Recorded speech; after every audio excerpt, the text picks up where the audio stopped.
Bueno, ahora que tenemos los conceptos básicos de lo que es un sistema operativo, vamos a ver cómo trabajar en una máquina que tiene su sistema operativo Linux. Recuerdan que habíamos visto lo que era el esquema del sistema operativo en anillos concéntricos. Y recuerden que dentro de nuestro esquema teníamos en el centro el hardware, los device drivers con los cuales podíamos controlar ese hardware.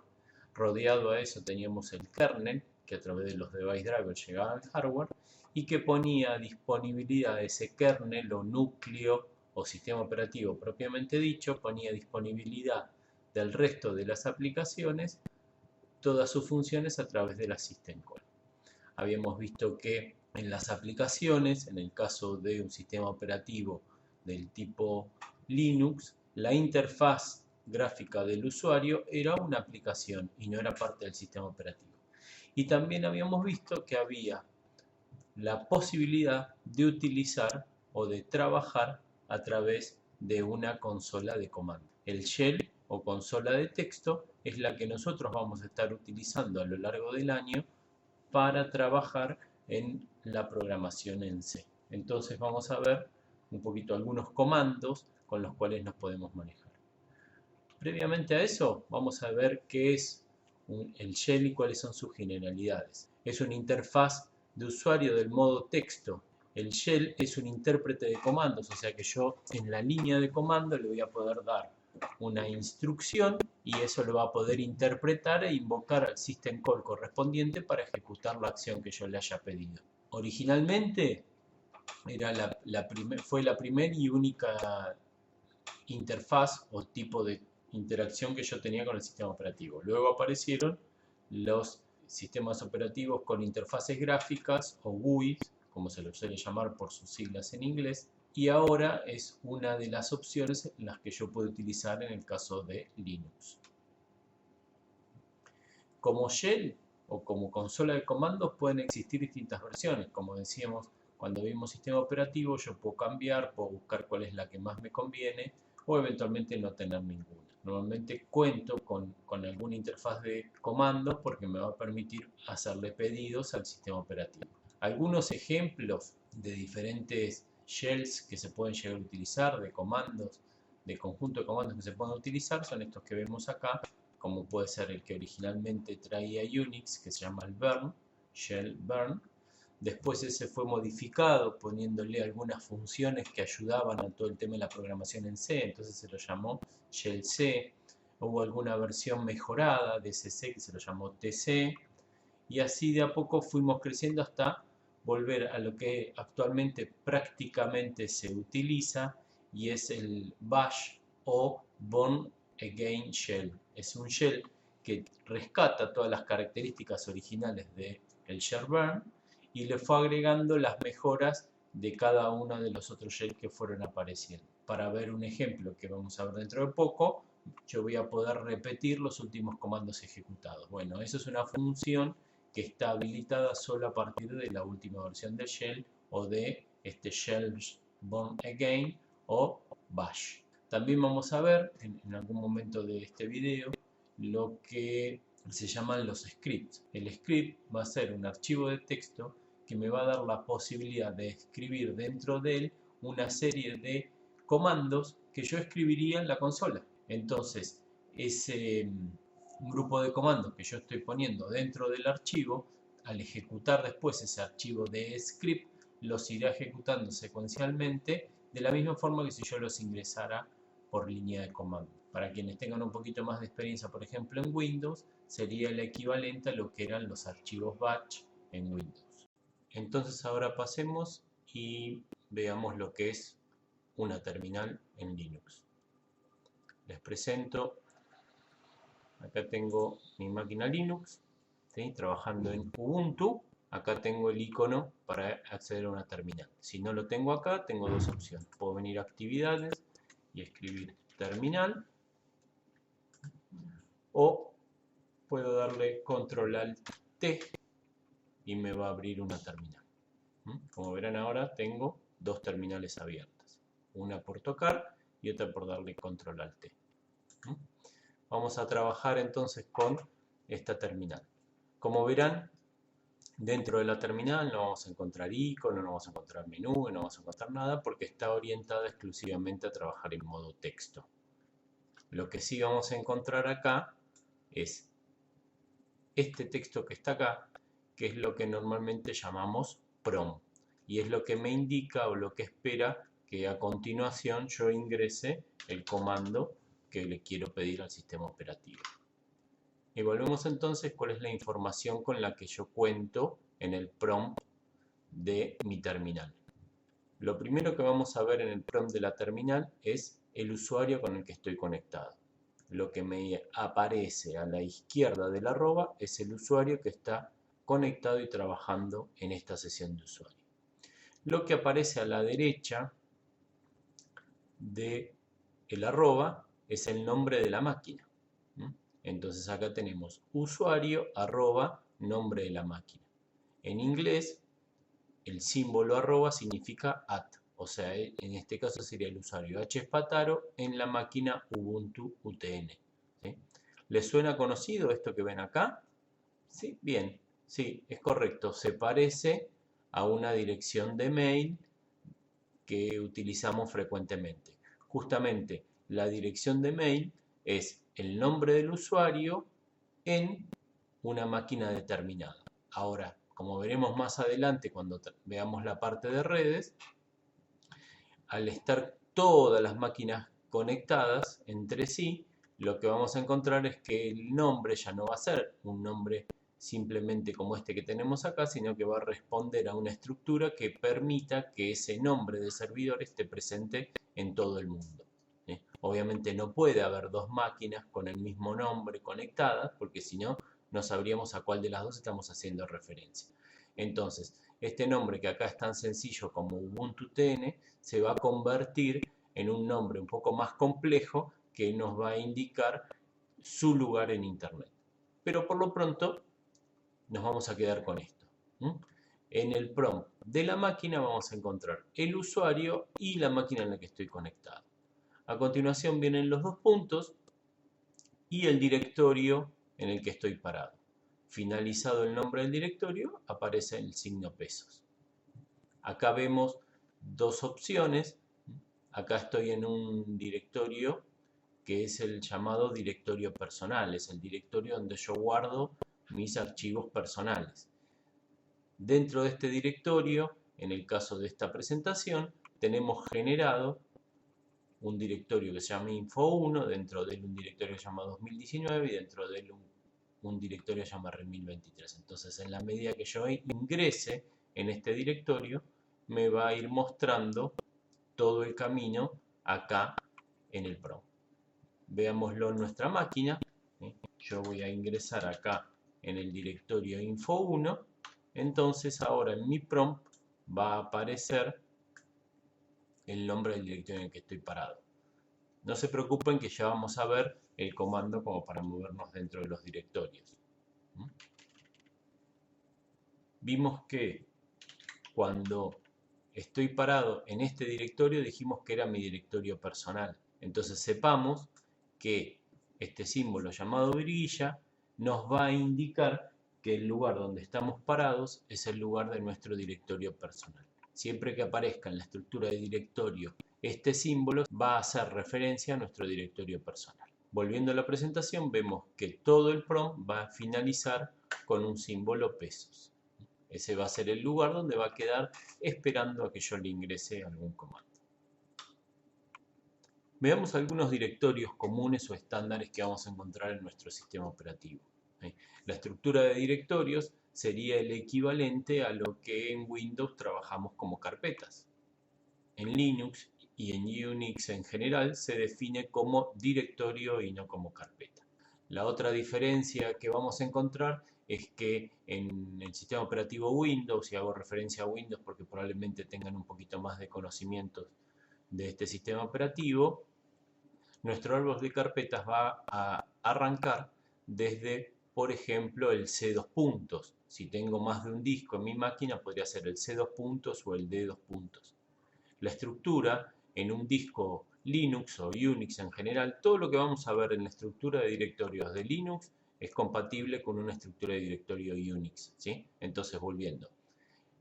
La estructura de directorios Linux va a comenzar a partir de lo que llamamos el directorio raíz o el directorio root, ¿sí? Que va a estar señalizado por esta barra. Esta barra me va a permitir así sola conocer el inicio de la estructura de directorios o la voy a ir utilizando para separar un directorio de otro. Era lo que veíamos en nuestra terminal, ¿sí? Acá tengo mi directorio personal y acá tengo el directorio info1.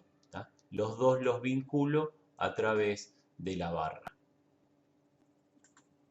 Algunos entonces directorios estándares que vamos a encontrar en nuestra implementación de Linux, vamos a tener el barra boot, donde van a estar los archivos necesarios para el arranque de la máquina, el barra sys, ¿sí? Todos empiezan con barra porque son directorios que cuelgan de la raíz de mi estructura de directorios, ¿sí? Entonces decíamos el barra boot para los archivos de arranque, el barra sys, donde voy a encontrar los archivos utilizados por el sistema operativo, el barra sbin, ¿sí? Donde voy a encontrar los programas que va a utilizar el sistema operativo. En barra bin voy a tener programas que van a ser agregados por los usuarios, aplicaciones que instale o funcionalidades adicionales que yo le quiera poner. En barra dev lo que voy a encontrar son los archivos de los device drivers, ¿sí? Recuerden que los device drivers eran los programas que me servían para controlar el hardware que yo tengo en mi máquina. Toda una serie de configuraciones que yo necesito realizar, como por ejemplo la forma en que se conecta a la red, la voy a encontrar dentro del directorio etc. El directorio personal del que hablábamos recién va a estar dentro del barra home. Dentro de barra home voy a ir teniendo un directorio por cada usuario que esté conectado. Y ese directorio con el nombre de usuario es lo que recién llamábamos directorio personal y se simbolizaba con la virguilla. Otro directorio muy utilizado va a ser el barra media. Por ejemplo, cuando yo pongo un pendrive en mi máquina, el pendrive va a aparecer dentro de este directorio. A diferencia de lo que es la estructura de directorios en Windows, donde cada dispositivo que yo conecto es un disco nuevo, en nuestro caso van a ser directorios dentro de la estructura general de mi disco, ¿sí? O sea que yo voy a tener un solo directorio raíz y de ahí voy a ir colgando todo. Dos ejemplos más de directorios comunes con los que me voy a encontrar son el barra user, que va a servir para guardar utilidades específicas de un usuario. O sea, si yo instalo una aplicación para todo el sistema, la va a instalar en barra bin. Ahora, si yo la instalo solamente para un usuario, va a estar en el barra user. Y los ejecutables o los programas de esa aplicación van a estar en el barra user barra bin. Vamos a ver entonces nuestro primer comando de shell. Ya que conocemos y sabemos que tenemos ahora una estructura de directorio, vamos a poder utilizar un comando que me permite conocer qué es lo que tengo en mi estructura. Ese comando se va a llamar ls. Si yo ejecuto acá el comando ls, vamos a limpiar la pantalla, ya les voy a contar cómo, pero por ahora la vamos a limpiar así mágicamente. Entonces si yo ejecuto el ls, me va a mostrar todo lo que yo tengo dentro de este directorio en el que estoy posicionado. En el caso del ejemplo de la presentación, bueno, vemos que tenía muchísimos más archivos y directorios que los que tengo ahora. Ahora fíjense, la información que me está brindando era bastante escueta. Volvamos a la presentación anterior. Solamente me está dando los nombres de los directorios y o archivos que yo tengo ahí. Entonces yo puedo decirle a mi comando que me muestra lo que tengo en el directorio que me dé más información. Esa es una realidad que vamos a encontrar en muchos comandos de Linux, y es que los comandos van a ver que no son tantos, pero lo que sí nos va a permitir es pasarle modificadores o pasarle argumentos o pasarle parámetros para modificar la salida de ese comando que nosotros estamos haciendo. En nuestro caso, por ejemplo, volvamos a la terminal, si yo le indico entonces ls menos l, vamos a ver que me va a mostrar más información que simplemente el nombre. Otro modificador que podemos indicarle para que nos liste es el menos a, ¿sí? El menos a de all. Por si no lo dije, el menos L es de long, ¿sí? Formato largo. El menos A me va a mostrar todo. ¿Por qué? Porque hay algunos nombres que no los muestra en condiciones normales. Si yo le pongo menos A, me va a mostrar todos los nombres que tiene. Fíjense que ahora lo que me muestra es una mayor cantidad de nombres de lo que me estaba mostrando algo. Y si se fijan bien, la característica de todo lo que antes no me estaba mostrando es que todos los nombres empiezan con punto. ¿Qué significa eso? Que no existe en Linux el atributo de oculto, pero sí, cuando yo en el nombre empiezo el nombre con un punto, asumo que es un archivo como para tenerlo un poquito de cuidado. Entonces, en condiciones normales no me los va a mostrar, a no ser que yo específicamente le pide que me los muestre. Lo mismo me pasaría si yo hago ls-a. Me muestra, al igual que antes, solamente los nombres de los archivos, pero va a agregar a mi lista aquellos que empiezan con un punto. Como vemos entonces, yo puedo pedir un argumento, pedirle otro,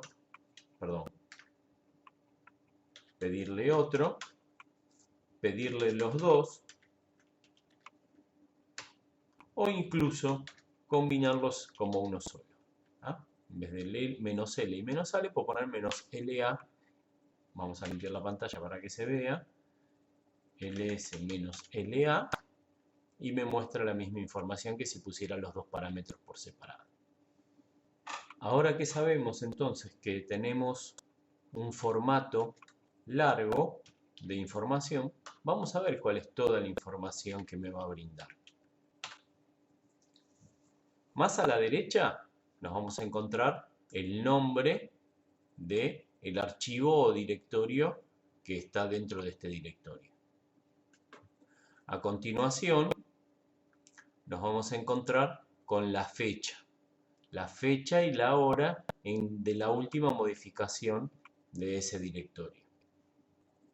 Los llevo de nuevo ahora a la presentación para mostrarles algo que acá no lo podemos ver, porque como esta máquina la instalé hace poco, toda la información que tiene es relativamente nueva. Entonces, vamos de nuevo a la presentación, así les puedo mostrar otra característica más. Fíjense que acá tenemos algunos nombres de archivo, como veíamos recién, donde me dice la fecha y la hora. Ahora bien, si el archivo fue modificado, el archivo directorio fue modificado hace más de un año, en lugar de mostrarme la hora, me va a mostrar el año en que fue modificado. Vamos de nuevo. Todos los archivos que fueron modificados hasta hace un año, me va a mostrar el día, el mes y el año. Y todos los que fueron modificados desde hace un año hasta ahora, me va a mostrar el día, el mes y la hora. Volviendo a nuestra terminal, sigamos viendo qué otra información tenemos. Lo que sigue, yendo de derecha a izquierda, es el tamaño que tiene. En este caso vamos a ver que todos tienen el mismo tamaño porque son todos directorios. Acá tenemos, por ejemplo, un archivo. Si yo tengo un archivo, este archivo tiene este tamaño, 8980 bytes. A continuación vienen dos nombres. En este caso particular, los dos nombres son iguales. Bueno, esto no es porque está tartamudo el sistema operativo. No, esto es porque la columna de más a la derecha me dice quién es el dueño del archivo. Y a su vez me dice quién es el grupo al que pertenece ese archivo. ¿Qué es lo que pasa? Cada vez que nosotros generamos un usuario en el sistema operativo, el sistema operativo por default, por defecto, me va a crear un grupo con el mismo nombre de usuario y en el cual el único integrante de ese grupo va a ser ese usuario. Eventualmente yo después podré cambiar a qué grupo quiero que pertenezca, pero voy a tener de por sí dentro del sistema un usuario y un grupo con ese mismo nombre de usuario. En este caso tenemos, cuando generamos el usuario, se generó el usuario alumno y se creó un grupo alumno. Entonces, como después alumno no cambió de grupo, todas las cosas que él realice van a estar asociadas también al grupo alumno. ¿Por qué es importante eso? Ahora lo vamos a ver. Y es por el tema de los permisos. Los permisos son los que vemos en esta columna de acá. Nuevamente vemos que me dice RWX, RX, RX. Insisto, no es tartamudo el sistema operativo. ¿Por qué me aparece 3 veces lo mismo? Porque esto representa el grupo de permisos y representa los permisos que tienen diferentes entidades dentro del sistema operativo. Primero sepamos esto. La R es que tiene permiso de lectura. La W es que tiene permiso de escritura. Y la X es que tiene permiso de ejecución. Todos aquellos archivos que tengan atributo X significa que los puedo ejecutar. Los primeros 3 indicadores, las primeras 3 letras que tengo acá, representan los permisos que tiene el dueño del archivo. En este caso, este RWX representa los permisos que tiene el usuario alumno. Los segundos 3, que podrían ser también RWX, en este caso solo tenemos R y X, son los permisos que tiene el grupo que está indicado acá. En este caso, el grupo alumno solo va a poder leer y ejecutar. En este caso particular vamos a ver que es un directorio, entonces eso se refiere a ejecutar lo que haya adentro, ¿sí? Y por último, vamos a encontrar los permisos que corresponden al resto del mundo, ¿sí? Tenemos entonces los primeros son del usuario dueño de ese archivo o directorio. Los segundos son los permisos que tiene el grupo al que pertenece ese directorio o archivo. Y lo tercero son los permisos que tienen todos aquellos que no son ni el usuario ni el grupo al que pertenece. En toda esta parte donde vemos los atributos o los permisos que tenemos sobre el archivo nos quedó una primera letra. Esta primera letra la vamos a ir viendo durante el transcurso del año, me va a ir indicando distintos tipos de archivos que vamos a encontrar en nuestra estructura. En este caso vemos que todos aquellos que son directorios, la primera letra me la va a indicar con una D, mientras que este, que es un simple archivo, me va a aparecer con un guión.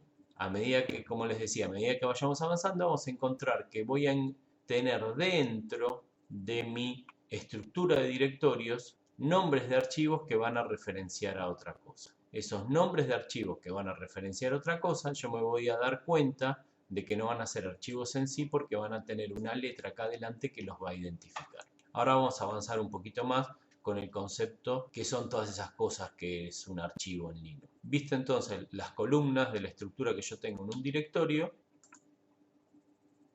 veamos algunas características.